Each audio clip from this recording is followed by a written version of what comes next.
여기 지금 선원에도 따스함을 베풀었고, 방에도 따스함을 베푸셨고, 저에게도 따스함을 베푸셨고, 지금 그 우리 공부 같이 도반님들 하시는데, 그 잘 공부가 지어지는 거기 때문에요.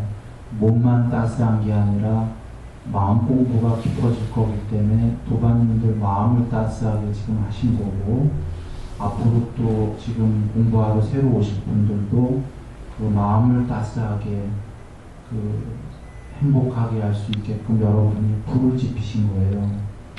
그 공덕이 어찌 없겠어요.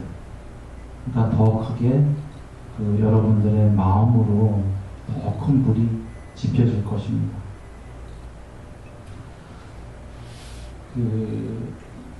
예.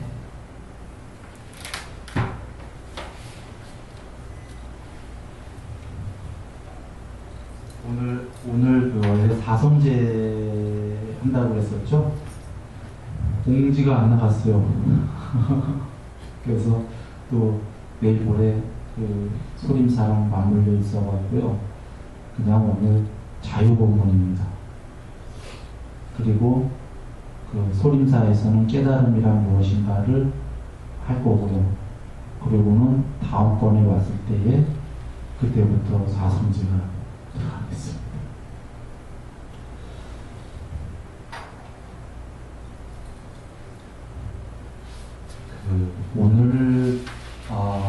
오늘 경전을 하나 드리는 게 아니라 여러 경을 한번 가볼게요. 그 일관된 오늘 주제는 아닙니다. 오늘 드릴 얘기는 일관성 있는 주제를 갖고 말씀드리는 건 아니고 평소에 우리가 관심 있는 분야들을 한번 얘기 들어볼까 해요. 지금 말씀드릴 거는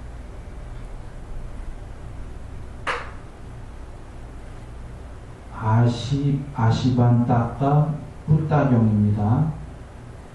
이분이 아마 그 니간타 나타푸타 제자님이었을 거예요. 니간타 나타푸타라고는 일설에는 마하비라님이라는 얘기도 있는데, 글쎄요. 마하비라님이기에는 여기에 나오는 분이 좀 공부가 약해요. 나타푸타가요. 그 나타푸타가 누구냐면 부처님 그 인도를 주유하실 당시에 유행하실 법을 펼치실 당시에 육사외도가 있었어요. 6명의 유명한 스승들이 있었어요. 아주 유명한. 그 중에 한 사람이 니간타 나타푸타예요. 니간타라는 건 이름은 아니고요. 간타가 덧, 족쇄 이런 건데 니는 니르바나 할 때 니예요. 족쇄로부터 풀려난 자, 해탈한 자라는 뜻이죠. 스스로. 그래 니간타라는 뜻이 그런 건데 이름이 이제 나타푸타입니다. 그런데 이 나타푸타가 그 주석에는 마하비라라고 되어 있는데 마하비라님은 글쎄요. 마하비라라기에는 너무 이분의 공부가 좀 낮아요. 나타푸타가. 그래서 동일인인지는 알 수가 없습니다만 지금 그 안타까인가요? 아이고 아시반타카푸타라는 사람이요. 니간타 나타푸타의 원래 제자였던 사람입니다. 나중에 부처님께 귀의했죠. 그래서 이 사람이 이제 부처님께 여쭙는 겁니다. 뭐라고 여쭙냐면요. 세존이시여, 서쪽 지방에 사는 바라문들은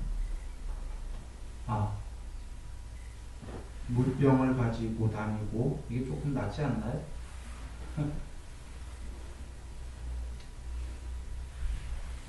네, 물병을 가지고 다니고 세왈라 수초로 만든 화환을 두르고 물속에 들어가고 불을 지피는 헌공을 하는 자들입니다. 그런데 그들은 죽어서 임종한 사람을 천상으로 인도한다고 하고 잘 다스린다고 하고 천상에 가게 한다고 합니다.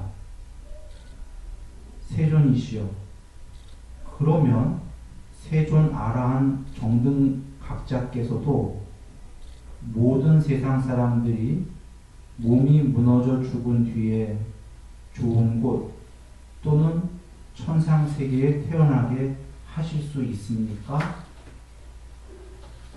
라고 질문을 드렸어요. 요지는 이해되시죠? 그 당시에 어떤 외도들은 사람이 죽으면 제사를 통해서 우리는 천국 보낼 수 있다. 이랬다는 겁니다. 그 당시뿐이 아니라 그 전에도 그런 사람도 있었을 거예요. 원시 시대에도 아마 그런 의식을 치르는 게 좋은 데 가라고 하는 거 아닌가요? 인디안들도 그랬던 것 같고요. 그러니 2600년 전이 아니라 그 전에도 있었을 거고, 지금도 사실 그렇게 천국 보낸다 제사가 다 있는 거고, 앞으로 미래 세에도 계속 있을 거잖아요. 그래서 그거에 대한 질문을 아예 딱 던진 겁니다. 여쭌 겁니다. 그리고 부처님께서 그거에 대해서 답을 하십니다. 이제 이 답이 어떤 답일까요? 그리고 질문자는 아예 아까 제사 지내는 외도들이 하는 게 가능합니까? 라고 질문하지도 않았고요. 그들은 가능하다고 하는데 부처님은 당연히 가능하시겠죠? 하고 지금 질문을 던졌어요. 부처님은 가능하십니까? 그래서 이 사람은 지금 예를 들면 부처님이 나는 안 가능한데? 라고 답을 하셨다면 이거 외도보다 못하군요. 지금 이럴 태세인 겁니다. 외도들도 천국 보내주면 되는데요. 그래서 부처님께서요 되물으십니다. 촌장이여, 그렇다면 이제 그대에게 내가 물어보리니 그대가 옳다고 생각하는 대로 설명해보라. 여기 어떤 사람은 10가지 계목을 어겼다는 겁니다. 생명을 죽이고 도둑질을 하고 음행을 하고 거짓말을 하고 중상모략을 하고 욕설을 하고 잡담을 하고 탐욕을 하고 성냄을 하고 어리석은 견해를 가지고 있다. 10가지 계목을 어기는 사람이라 이겁니다. 그런데 수많은 군중이 함께 그에게로 몰려들어 기도를 올리고 찬미가를 암송하고 합장한 채 그의 주위를 돌며 예배하면서 이 사람은 몸이 무너져 죽은 뒤에 좋은 곳 혹은 천상에 태어나소서 라고 한다 하자. 촌장이여, 이를 어찌 여기는가? 그러면 그 사람은 수많은 사람이 기도하고 찬미하고 암송하고 합장하고 그의 주위를 돌며 예배한 것을 원인으로 해서 죽은 다음에 좋은 곳 천상에 태어나겠는가? 그렇지 않습니다. 세존이시여. 대답을 한 겁니다. 그래서 다 이해하셨죠? 부처님께서 예를 드십니다. 촌장이여, 예를 들면 어떤 사람이 크고 넓은 바위 덩어리를 깊은 물속으로 던진다 하자. 그런데 수많은 군중이 함께 그곳으로 모여들어 기도 올리고 찬미가를 암송하고 합장한 채 그 주위를 돌며 예배하면서 올라오소서, 큰 바위 덩어리시여 떠오르소서, 큰 바위 덩어리시여 무트로 나오소서, 육지로 큰 바위 덩어리시여 라고 한다 하자. 촌장이여, 이를 어찌 여기는가? 그러면 그 크고 넓은 바위 덩어리는 수많은 군중이 기도를 올리고 찬미가를 암송하고 합장한 채 그 주위를 돌며 예배한 것을 원인으로 해서 예배했다고 해서 올라오고 떠오르고 육지로 나오겠는가? 그렇지 않습니다. 세존이시여. 그래서 부처님께서 얘기하십니다.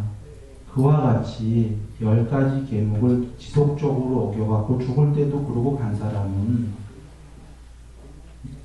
그 누가 됐던 수많은 공부된 한두 명이 아니라 수많은 사람이 그 주위를 예배를 돌면서 합장하면서 천상으로 가라고 해도 그것은 불가능한 거다 그러시는 겁니다. 그래서 부처님께 직접 질문을 던졌는데 부처님은 본인 답은 안 하셨어요. 질문은 뭐였냐면 여쭌 거는 부처님께서는 하실 수 있습니까? 였거든요. 근데 부처님께서 내가 할 수 있다 없다를 얘기 안 하시고 이와 같이 불가능한 거다라고 하셨어요. 부처님 말씀은 안 계셨죠. 그러나 사실 저는 여전히 부처님이시라면 가능하다고 믿습니다. 그런데 안 하시겠지만요. 그래서 부처님께서는 본인이 가능하다 아니다 안 하시고 그 외에 일반적인 얘기를 하신 겁니다. 누가 하더라도 불가능하다 라는 거죠.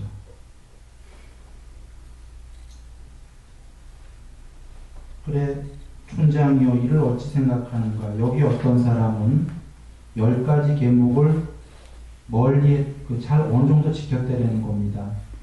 100% 지켰다도 아니에요. 100% 지키면은 낮은 단계 해탈이죠.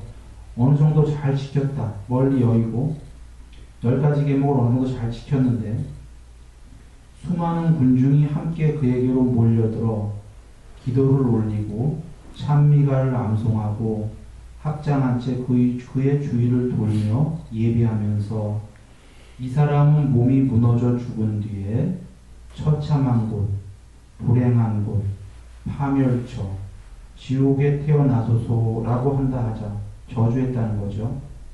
촌장이여 이를 어찌 여기는가. 그러면 그 사람은 여러 사람이 지옥에 떨어지라고 기도한 것을 원인으로 해서 제가 줄인 겁니다. 기도, 찬미가, 암송, 합장, 예배한 것을 조건으로 해서 죽은 다음에 지옥에 태어나겠는가라는 거죠. 계명을 지킨 사람인데. 그렇지 않습니다. 세존이시여. 촌장이여 예를 들면 어떤 사람이 버터 단지, 바다죠. 버터가 들은 그 항아리에 들은 버터 단지나 참기름 단지를 가지고 깊은 물속으로 들어가서 잠수해갖고 그것을 물속에서 깨뜨린 거예요. 그 단지를 깬다 하자. 그러면 단지에 파편이나 조각은 아래로 가라앉겠지만 버터나 참기름은 위로 떠오를 것이다. 그런데 수많은 군중이 함께 그곳에 모여들어 기도를 올리고 찬미가를 암송하고 합장한 채 그 주위를 돌며 예배하면서 내려가소서. 버터와 참기름이시여 가라앉으소서. 버터와 참기름이시여 아래로 내려가소서. 버터와 참기름이시여 라고 한다 하자. 촌장이여 이를 어찌 여기는가. 그렇게 기도를 올린다고 버터와 참기름이 밑으로 가라앉겠냐 그런 겁니다. 불가능한 거죠. 그렇지 않습니다. 세존이시여. 촌장이요 그와 같이 여기 10가지 계목을 지키는 사람은 수 없는 사람이 예배하고 찬미하고 뭘 하면서 악담을 하고 저주를 해갖고 나쁜 것에 제발 가소서 하더라도 그것은 불가능한 거다. 그는 좋은 곳 혹은 천상세계에 태어난다라고 하셨어요. 병이 여기서 끝났습니다. 그러면 명쾌하죠.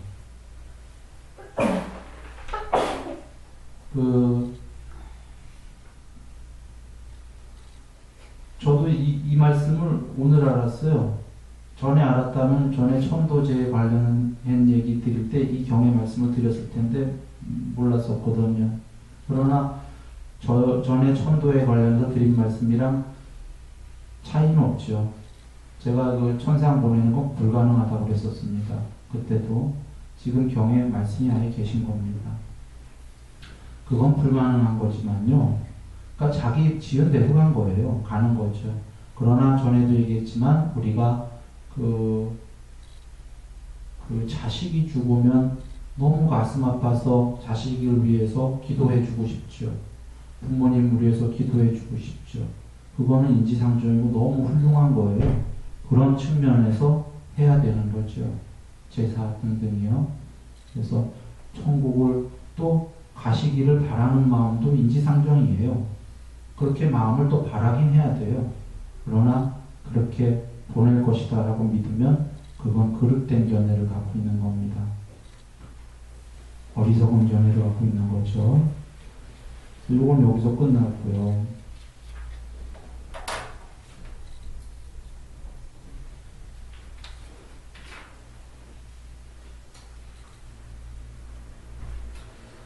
이제 재미있는 또 다른 내용입니다. 그 질문자가요, 마찬가지 아까 아시판타 카프타 그 촌장입니다. 그 질문자가 들판 비유경이란 다른 경인데, 세존이시여, 참으로 세존께서는 일체 생명의 모든 중생의 이익을 위하고 연민하여 머무십니까? 그러하노라 촌장이여, 열에는 일체 생명의 이익을 위하고 연민하며 머무른다. 세존이시여, 그런데 왜 세존께서는 어떤 때는 자상하게 법을 설하시고 어떤 때는 자상하게 법을 설하지 않으십니까? 이렇게 지금 질문을 던진 거예요. 이 외도가. 지금 외도가 옆에서 보시기에는 부처님께서 어떨 때는 법을 자상하게 설하시는 것 같기도 하고요. 어떨 때는 안 자상하게 하시는 것 같기도 하단 말이죠. 그래서 왜 그럴까 하고 이렇게 여쭌 거죠. 그런데 경전을 보다 보면 이 외도 얘기가 어느 정도 좀 이해가 되실 수 있어요.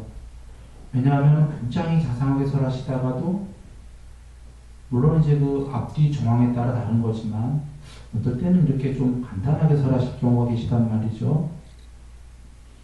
거기에는 이유가 계셨을 텐데, 하여튼 이 질문자가 보기에는 누구는 왜 자세히 가르쳐주고, 누구는 좀 덜 가르쳐주나, 이런 생각이 드는 거예요. 그래서 부처님께서 세 가지 경우를 얘기하시는데, 첫 번째는 비쿠 비쿠니, 스님들에게 설하실 경우, 두 번째는 청신남 청신녀, 제가자 제가녀에게 설하실 경우, 세 번째는 아예 외도에게 설하실 경우, 이렇게 지금 세 가지로 말씀을 하셔요. 그래, 첫 번째 그 스님들에게 설하실 때, 비쿠 비쿠니에게 할 때, 촌장이여, 그렇다면 이제 내가 다시 그대에게 물어보리니 그대가 옳다고 생각하는 대로 설명해보라. 여기 세 가지 들판이 있다. 하나는 기름진 들판, 또 하나는 중간쯤 가는 들판, 또 하나는 거칠고 척박하고 삭막하고 황폐한 땅이다.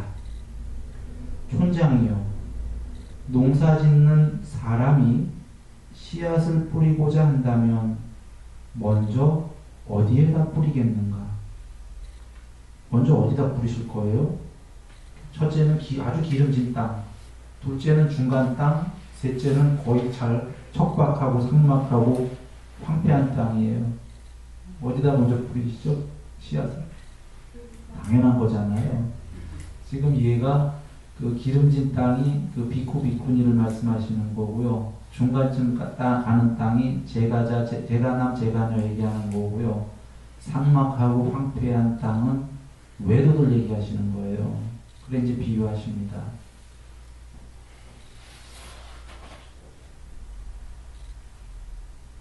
그래서 세존 대답하기를 그 장자가 세존이시여, 그는 먼저 기름진 들판에 씨앗을 뿌릴 것입니다.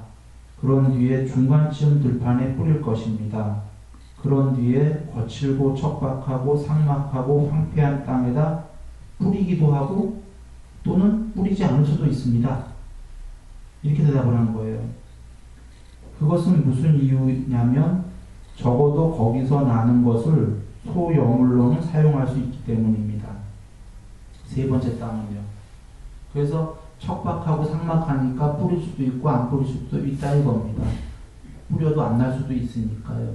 나게 되면은 소여물로 먹을 수 있는 정도만 날 거다. 이렇게 얘기하시는 겁니다. 저기 장자가 대답을 한 겁니다.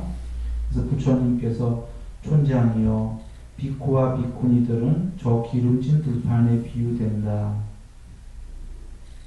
나는 그들에게 법을 설하나니 처음도 좋고 중간도 좋고 끝도 좋은 의미와 표현을 구족하여 더할 나위 없이 완벽하고 지극히 청정한 범행을 드러낸다. 그런데 지금 여기까지 말씀은요. 기름진 땅에도 중간 땅에도 외도의 땅에도 촉박한 땅에도 다 이렇게 한다고 보셨어요. 지금 외도의 때까지도 처음도 좋고 중간도 좋고 끝도 좋은 법을 다 설하신다고 그랬는데 여기까지 똑같은데 이제부터 얘기하는 게 내용이 달라요.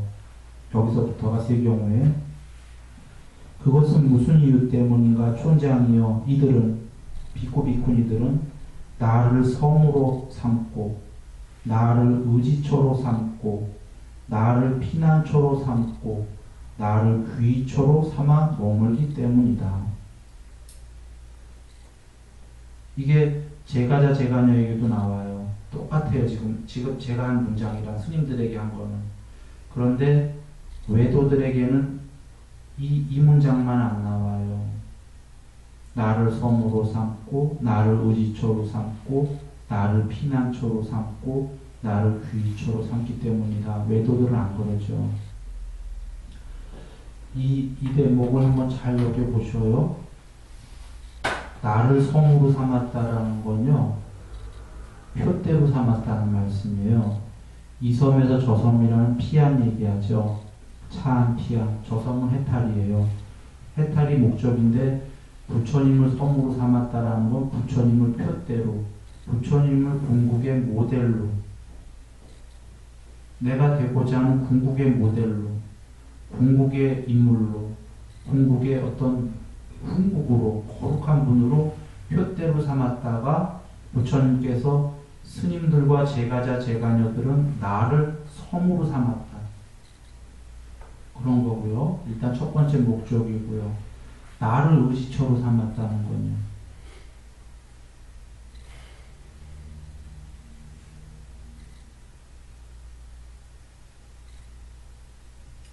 우리가 부처님께서 어디에도 의지하지 않고 머문다까지 바라보셨죠. 해탈이요. 근데 어디에도 의지하지 않고 머문다까지 가기 전에는 일단 부처님에게 의지해서 가라고 했습니다. 법에 의지하고 부처님만이 의지처예요. 지금 여기에는 많은 뜻이 있는 거예요. 지금 싹가님도 아니고 누구도 아니고 나만을 의지처로 삼았다 하시는 거예요. 부처님께서 스님들과 제가자 제가녀는. 그러니까 우리가 사실은 석가모니 부처님이 아니고 칠불이 아닌 다른 어떤 그 불교에 나오는 보살들을 의지처로 삼았다면 부처님을 의지처로 삼은 게 아니에요. 외도인 거예요. 외도. 지금 여기 경에 계시다시피 나를 의지처로 삼고 그 다음에가 나를 피난처로 삼았다는 더 나아간 말씀이에요. 전에 경에 있었죠. 그 두려움과 공포가 밀려올 때 나를 거듭거듭 생각해라. 그 두려움뿐이 아니고요. 삶에서 아까 의지와 피난은 더 공공에 처한 거예요. 삶에서 어려운 시련이 올 때에도 그러니까 표때 그 해탈하러 가는데도 부처님을 의지로 삼아야 되고 가다가 삶에서 어려운 게 올 때도 부처님을 의지처로 삼아야 되는 거예요. 오직 부처님께. 피난처는 너무 어렵다. 더 어려운 일이 와서 이 피난은 앞으로 지금 공부가 가는 게 아니라 삶에서 너무나 고난이 왔다. 피난한다 우리 그런 말 하죠. 6.25 때 피난 내려왔잖아요. 이북에서. 저도 모르게 나왔는데 우리 부모님 이북에서 다 피난 내려오셨기 때문에 양쪽 부모님 전부 다 이북이셔가지고 피난이다라는 말은 갈 때까지 간 거거든요. 나를 피난처로 삼는다 그러셨어요. 이게 어떤 말인지 이 의미를 한번 새겨보시죠. 지금 스님들과 제가남, 제가녀들은 너무 어려운 일이 있다면 나를 피난처로 삼는다. 피난처는 우리가 갈 때까지 갔을 때 제일 믿고 의지할 수 있는 곳이 피난처거든요. 그래서 앞에서부터가 나온 거예요. 근데 이거 연기법입니다. 거룩한 부처님을 성으로 삼지 않은 분은 어려울 때 피난처로 삼고 싶겠지만 마음속에서 그제서야 부르겠지만 그때 피난처가 안 된다는 거예요. 성으로 먼저 삼고 표대로 그리고 그분께 의지한 사람들은 공공한 일이 있을 때에 그분께 피난처가 된다. 스스로 지금 말씀하셨어요. 나는 그대들의 피난처다. 그래서 나를 피난처로 삼고 나를 귀처로 삼는다라는 건 뭐죠? 유일한 분으로 처로 삼는다라는 거예요. 사실 그 불교에서 우리가 유일신앙 아니다 이렇게들 많이들 얘기하고 제가 유일신앙이다 하면 불교의 불자님들마저 아마 어쩜 스님들마저 저를 막 뭐라고 할 텐데 불교 유일신앙 맞아요. 어떤 면에서. 물론 유일신앙이라고 하기 뭐한 게 앞에 7부처님도 6부처님도 계시고 여러 부처님이 계시지만 그 부처님들은 다 궁극의 하나가 되신 분이거든요. 같이. 그래서 여러분들이 부처님이 이렇게 궁극이 되셨기 때문에 그런 면에서는 유일이라고 말할 수는 말 못할지 몰라도 지금 궁극의 신보다 더 높다고 얘기하셨기 때문에 부처님께서 모든 신들도 그보다 내가 제일 높다라고 하셨듯이 그런 의미에서 본다면 유일자신 거예요. 그래서 그분께서 나를 귀처로 삼아라라는 것은 나 외에는 다른 귀처가 없다 이런 의미입니다. 지금 그 말씀이 한번 여겨보세요. 그러니 비쿠 비쿠니 제자들과 제가남 제가녀 제자들이 오로지 부처님을 성으로 삼고 표대로 근데 성으로 삼은 건 우리 표대로는 롤 모델이라고 하는데 나도 될 수 있다예요. 그죠? 나도 해탈할 수 있다. 표대로 삼고 해탈로 가는 과정이 아직 해탈 못했을 때 의지처로 삼고 너무 어려운 일이 있을 때 피난처로 삼고 그분께 모든 걸 맡겨서 귀처로 삼았을 때에 얼마나 이쁘겠어요? 자식같지 않겠어요? 전에도 얘기했지만 우린 부처님의 자녀 맞거든요. 부처님이 우리도 해탈하기 전까지는 말이죠. 자녀로 시작해서 해탈을 하는 거죠. 아버지가 나처럼 되어라 하신 거죠. 자녀로 시작해서 나를 성으로 삼고 자녀여 나에게 의지해라. 어려운 일 있을 때 아버지가 도와줄게. 나의 피난처, 나를 피난처로 삼아라. 그리고 오직 아버지는 너만을 사랑하기 때문에 나를 귀처로 삼아라. 나는 너에게 바라는 게 하나도 없이 너에게 모든 것을 주고자 한다가 귀처로 삼아라는 거잖아요. 그래서 부디 아들로 남지 말고 어여 팔정도를 닦아서 나처럼 되어라. 똑같은 아버지가 되어라. 그때는 나에게도 의지하지 말고 나에게도 피난할 일도 없겠죠. 그런 말씀이거든요. 그러니 당연히 지금 두 번째 얘기는 제가 안 했지만 스님 다음에 제가남 제가녀 나오는데 제가남 제가녀도 똑같이 얘기하셔요. 그들은 나를 성으로 삼았다. 나를 의지처로 삼고 있다. 이 자녀들은 나를 피난처로 삼았다. 나를 귀처로 삼았는데 내가 어찌 자세히 설하지 않을 수 있겠냐 이런 얘기입니다. 내가 어찌 내 자녀들을 돌보지 않을 수 있겠냐 이런 말씀인 거예요. 그래서 두 번째 말씀은 똑같습니다. 스님 대신 제가남 제가녀만 나오고요. 그래서 그냥 건너뜁니다. 세 번째 촌장이요 외도인 사문과 바라문과 유행승들은 저 저급한 들판이어서 거칠고 척박하고 삭막하고 황폐한 땅에 비유된다.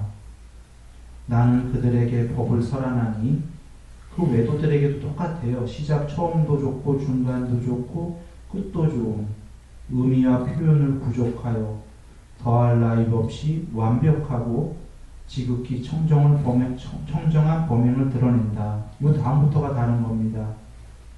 그것은 무슨 이유 때문인가? 촌장이요. 그 외도들이 단 한 구절이라도 나의 말을 이해한다면은 그들에게는 오랜 세월 이익과 행복이 있기 때문이다. 이렇게 말씀하셔요. 그들은 나를 성으로 삼고가 아니라, 근데 이 말씀 중에는 그들에게도 처음도 좋고 중간도 좋고 끝도 좋은 법을 설하셨다 이지만 사실 안에 약간의 어떤 중의적인 뜻에는 그들이 한 구절만 듣더라도 오랜 세월 한 구절만 이해하더라도 이 말씀에는 아까 그 섬과 의지처와 피난처와 귀처로 삼은 제가자들에게 하듯이가 아니라 외도에게는 가끔 저가 봐도 이렇게 좀 짧게 얘기하실 때도 있고 그런 거 좀 봤어요. 제가 잘못 봤는지도 모르겠지만 그들은 부처님을 믿지 않기 때문입니다. 믿지 않아도 그들에게도 법을 다 펼쳤지만 부처님은 아시는 거죠. 그들은 이 법을 이해하지 못할 것이다. 그래서 한 쪼가리라도 그 법 중에 그래도 연민을 가지시고 한 쪼가리라도 붙잡아갖고 그것만이라도 그들이 이해한다면 그들에게 오랜 세월 이익과 안녕이 있을 것이다. 여기서 이익은 물질적 이익 이런 거고요. 안녕은 이제 행복 이런 겁니다.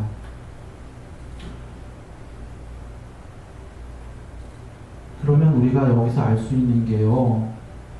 부처님 법 아래서 우리가 깨달음을 누가 깨닫냐면요. 노력은 우리가 하는 거지만 불성이 열애에 의해서만 깨달아지는 거죠. 열애가 지금 이 다 편지에 계신데 이 안에 거하시고 거기 거하시고 이렇게 편지에 계신데 다 알고 다 보시는데 열애에 의해서만 깨달아질 수 있는 겁니다.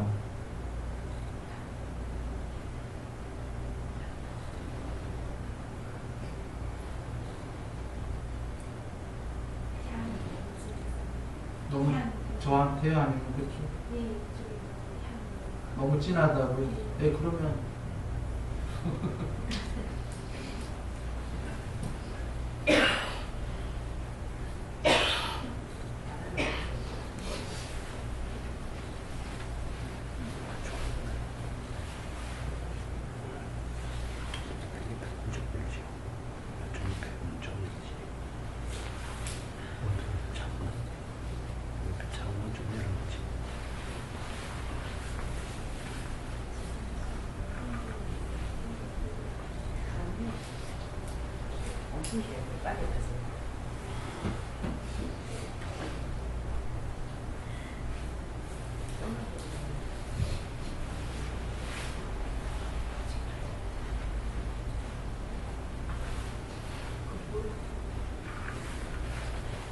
여기 또 다른 예가 나옵니다.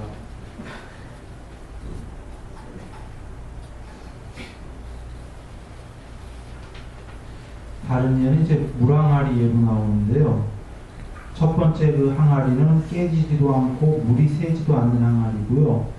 두 번째 항아리는 깨지진 않았는데 물이 새는 항아리고요.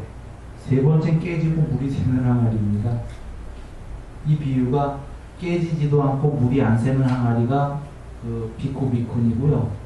깨지진 않았는데 물이 조금씩 새어나오는 게 제가녀제가남이고요.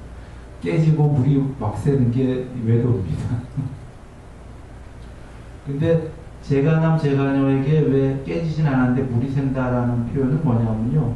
아직 오염원이 다 깨끗이 정화가 안 됐기 때문에 조금씩 오염원이 물이 새고 있듯이 그렇다는 겁니다. 예. 같은 예고 같은 말씀 계셔요. 좀 전에 하다 말았는데 열애에 의해서만 깨달아진다라는 것처럼 우리가 할 수 있는 것은 오온이 이 색소자 행식이 실체다라는 거를 없애버리는 겁니다. 살아서 실체가 아니게 되는 색소사 행식을 놔버리는 거죠. 이 노력을 우리가 할 수 있는 거고 요거에 대해서 사성제 때 말씀을 드릴 거지만 이런 노력을 하게 되면 열애가 드러나는 거죠. 부처님이 드러나시는 겁니다. 불성이. 그래서 노력은 우리가 하지만 불성이 스스로 드러나지 않는다면 드러날 수가 없는 거예요. 부처님이 하신 말씀 잘 아시죠? 세상을 구원할 그 무엇이 없다면, 불성이 없다면, 열애가 없다면 구원은 없다. 그러나 세상을 구원할 그 무엇이 여기에 있다. 그것은 몸과 마음은 아니다 하신 것처럼 불성이 있기 때문에 불성이 드러날 수 있는 겁니다.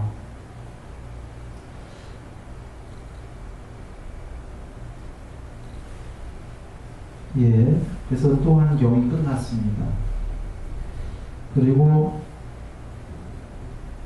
지금 이제 할 거는 소라고동 불기경인데요. 소라고둥이군요. 이것은 어찌 보면 우리에게 큰 복음의 말씀입니다. 아주 복된 말씀인데요. 아까 같은 사람이에요. 아시반타과 후따 춘장이 여쭙는 겁니다.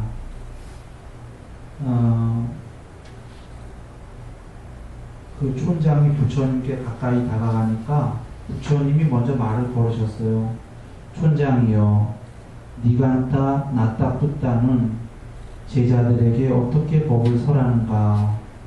세존이시여, 니간타 나타 푸따는 이렇게 제자들에게 법을 설합니다.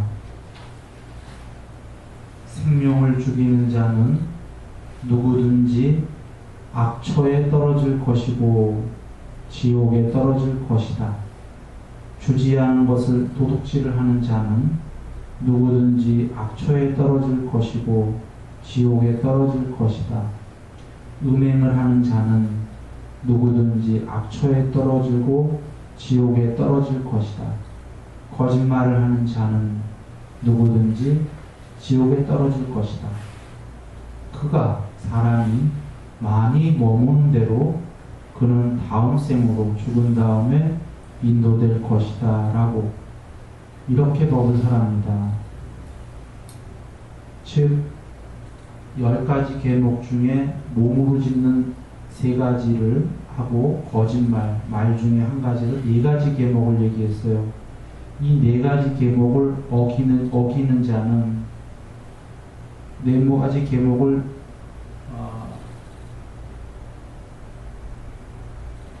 어기는 자는 누구든지 그 악처에 떨어지고 지옥에 떨어질 것이다 라고 했으니까 이 외도도 잘 얘기한 거 아닌가요? 부처님께서 아니라고 하십니다. 부처님께서 이 말씀을 부정한다는 게 이해되시나요? 안 되시죠? 부처님도 같은 말씀 하신 거 아닌가 싶잖아요. 우리가 여기서 놀라운 다른 점을 알 수가 있습니다. 부처님께서 이 니간타 나타타와 같은 말씀을 하신 게 아니에요.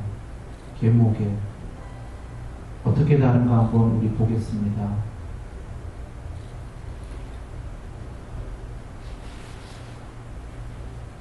촌장이여, 그런데 만일 니간타 나타푸타가 이야기하였듯이 사람이 많이 머무는 대로가 뭐냐면 이 삶에서 많이 머무는 그 삶 그대로 다음 생으로 죽은 다음에 인도될 것이다 라고 한다면 이러한 나타푸타의 말에 의하면 누구도 악처에 떨어지지 않고 지옥에 떨어지지 않을 것이다.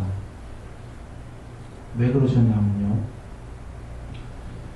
촌장이요, 이를 어찌 여기는가?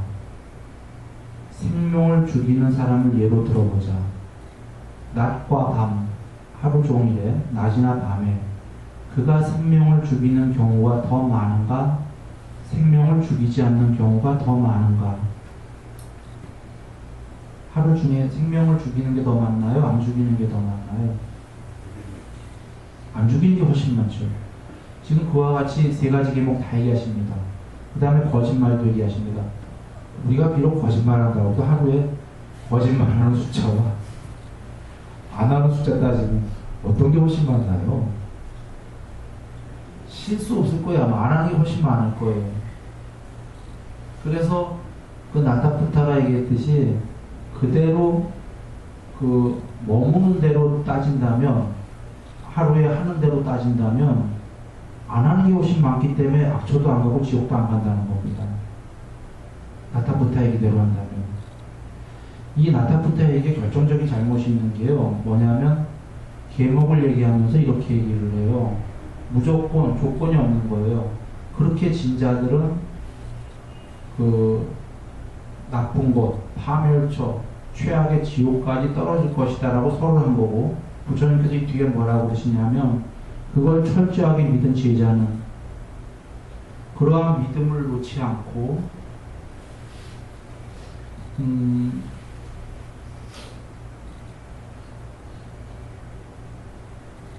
뭐라고 하시냐면요, 그에게 이런 생각, 제자입니다. 나타부타에게 배운 제자가, 우리의 스승께서는 생명을 죽이는 자는, 도둑질을 하는 자는, 간음을 하는 자는, 거짓말을 하는 자는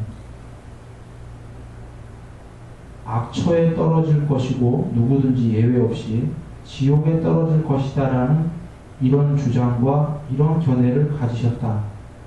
그런데 나는 생명을 죽였고 도둑질을 하였고 간음을 하였고 거짓말을 하였다. 그러므로 나는 악처에 떨어질 것이고 지옥에 떨어질 것이다 라고 그는 이러한 견해를 얻어 지니고 있다. 나타부타로부터요. 촌장이요.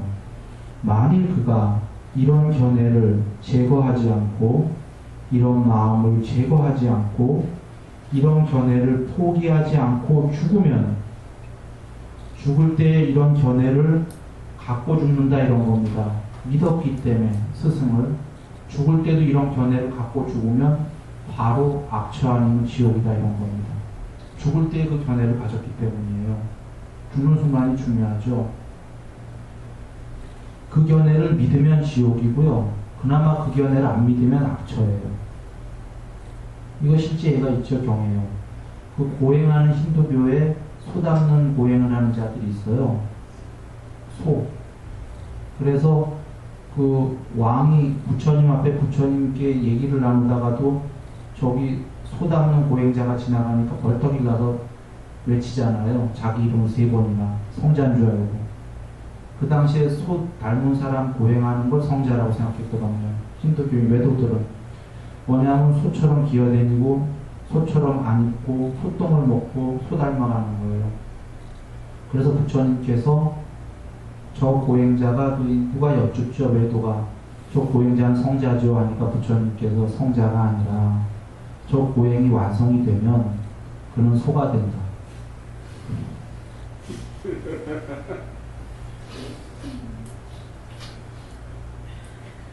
그나마 그게 다행인 경우예요. 그나마 다행인 경우 완성이 안 되면 지옥 간다고 하셨어요.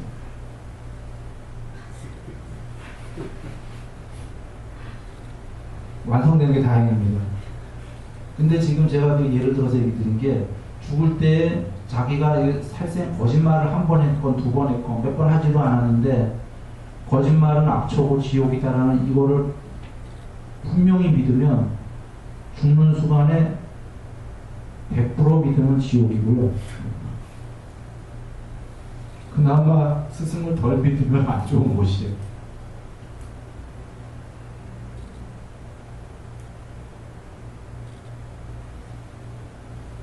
그래서 부처님께서 뭐라고 하시는 거냐면요,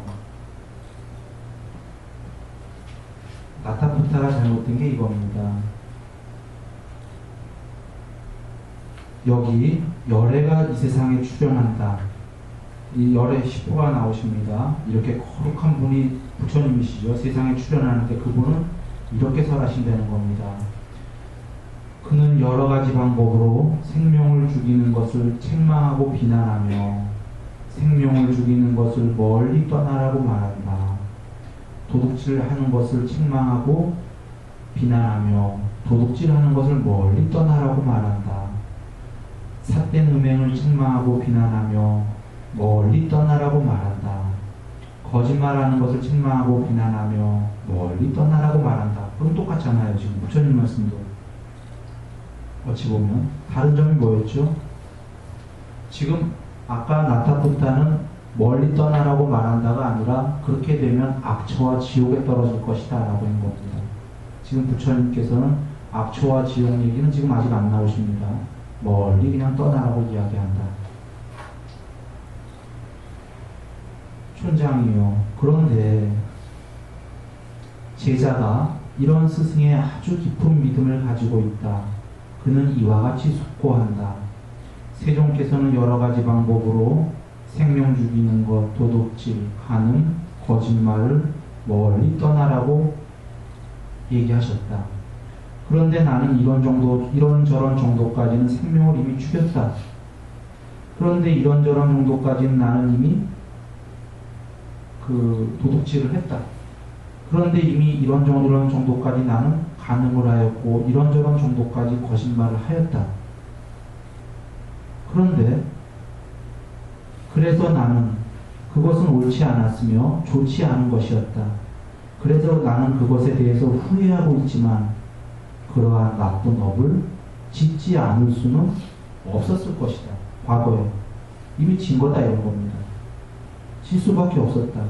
라고 그는 이와 같이 숙고한 뒤에 이제 그 네 가지를 나는 멀리 떠나겠다. 그는 이렇게 해서 이 나쁜 업을 버린다. 그는 이렇게 해서 이 나쁜 업을 넘어선다. 넘어서고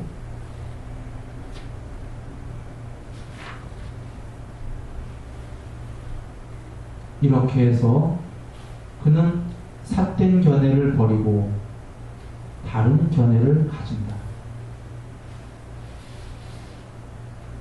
그는 이렇게 해서 탐욕이 없고 악의가 없고 현혹 미혹함이 없으며 알아차리고 삿띠가 확립된 정령정지가 있고 자의 마음을 키워서 동서남북 간방 위아래 해서 시방세계를 점점 자의 마음으로 채운다. 그런 자가 그렇게 된 사람에게 그와 마찬가지로 이처럼 자해를 통한 마음의 탈을 많이 공부지은 자에게 제한되어졌던 욕계의 업은 아까 욕계에서 지었던 나쁜 업은 어떠한 것도 여기에 남아있지 않고 여기에는 머물러 있지 않다.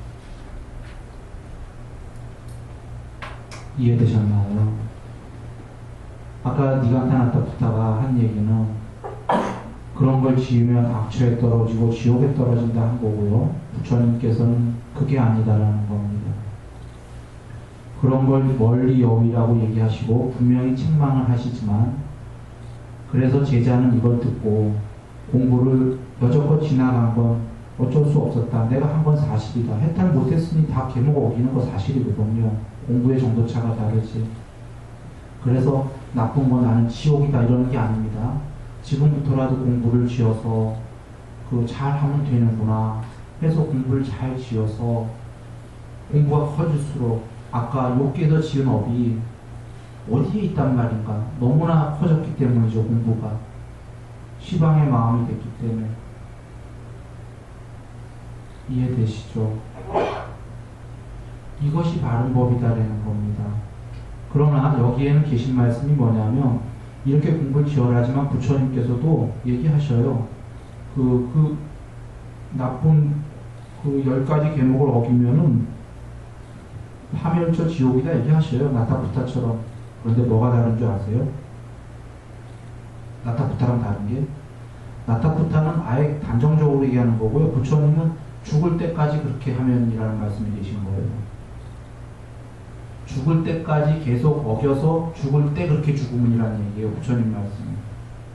나타부타랑 다른 게 죽을 때 해로운 걸 계속 져서 죽을 때까지 그걸 고치지 않고 죽었을 때예요. 그건 아까 나타부타 얘기랑 다른 거예요. 이해되셨나요? 우리가 비록 지어왔어도 지금 고치면 되는 거고요. 부처님 말씀은. 근데 부처님 말씀은 고치지 않고 죽을 때도 계속 해로운 걸 하고 꼬까닥 하면은 그건 파멸차라는 거죠. 그건 다르죠. 말씀이. 다른 겁니다. 그래서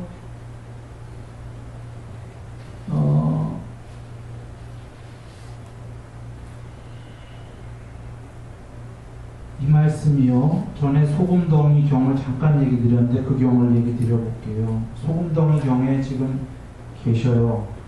같은 말씀이. 여기선 지금 공부가 많이 되면 아까 욕계에서 이 욕망의 세계에서 지었던 나쁜 업들이 아까 10가지 계목 어겼다 이거죠. 살생, 도둑질 등등등 어긴 것이 지금 그 업이 도대체 어디에 남아있단 말인가 그러셨어요. 경에서. 사무량심이 되고 나니까 이것이 소금덩이 경에 계십니다. 전에 얘기를 드리긴 했어요. 한 번 더 드릴게요. 얘를 소금덩이 경 들어가기 전에 먼저 얘기를 드리면 앙굴리마라죠. 앙굴리마라 님이십니다. 해탈하셨기 때문에 99명을 살해한 살인자였죠. 살인마였습니다. 초기 경전에 계십니다. 실제로. 앙굴리마라에게 100번째로 간 분이 부처님이셔요. 부처님 불어가셨어요. 앙굴리마라에게. 99명을 살해했으면요.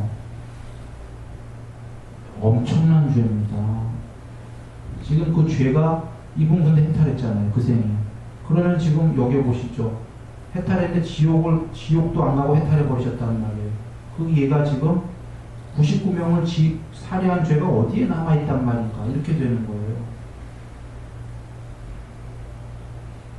아까 니가타 나타 피타식이면은 이렇게 해탈 못하죠. 무조건 99명 죽였으니까 그냥 그 지옥이죠. 그 자리에서 스스로 생각하기에. 그럼 더 이상 공부를 안 질 거니까 죽을 때까지 그렇게 살다가 딱 지옥 가는 거죠. 그런데 공부를 지었잖아요. 지옥 갈 거 뭘로 대신 받았죠? 돌멩이 맞고 말았어요. 99명 살해한 거예요. 받긴 받아야 된다고 하셨어요. 부처님께서. 근데 그게 어디에 있단 말인가라는 게 먼지 정도로 맞은 거거든요. 먼지 정도로. 그 실제 얘기잖아요. 그래서 100번째 부처님이 그 앞에 딱 나타났는데 니가 나타났다 아니죠. 그때 앙굴리마라가 부처님을 시해하려고 하니까 신통이 있었대요. 막 쫓아가도 부처님을 쫓아갈 수가 없는 거죠. 그래서 멈춰라 멈춰라 하니까 부처님께서 나는 멈추었다. 그대가 멈추어라 하시니까 앙굴리마라 보기에 부처님이 안 멈추셨는데 묘한 말씀을 하시는 거죠. 그래서 이 똑똑한 앙굴리마라가 이상해갖고 그게 무슨 뜻인가 하니까 부처님께서 나는 모든 악행을 멈추었다. 그대도 멈추어라. 그 말씀 한마디에 앙굴리마라가 귀의합니다. 부처님께 귀의해갖고 그 공부를 열심히 지어갖고 맨 처음에 마을에 내려가면 마을 사람들이 대악마가 내려왔기 때문에 전부 다 숨어갖고 쥐 죽은 듯이 조용했었죠. 세월 지나가도 누가 앙굴리마라인지 알 수가 없는 거예요. 조용하기 때문에. 그래서 그때부터 이제 원한이 생각나는 마을 사람들이 돌멩이 던지기 시작했죠. 이제 안 무섭다 이거예요. 무서우면 못 던질 텐데. 그래서 그때 부처님께서 앙굴리마라야, 네가 지은 죄가 막중한데 돌멩이로 끝내는 거니까 참아라. 그래갖고 참고서는 앙굴리마라 님이 드디어 이제 해탈하십니다. 그래서 해탈 지전으로 오도성을 하시죠. 태어난 곳은 부수어졌고 청정한 삶은 이루어졌다.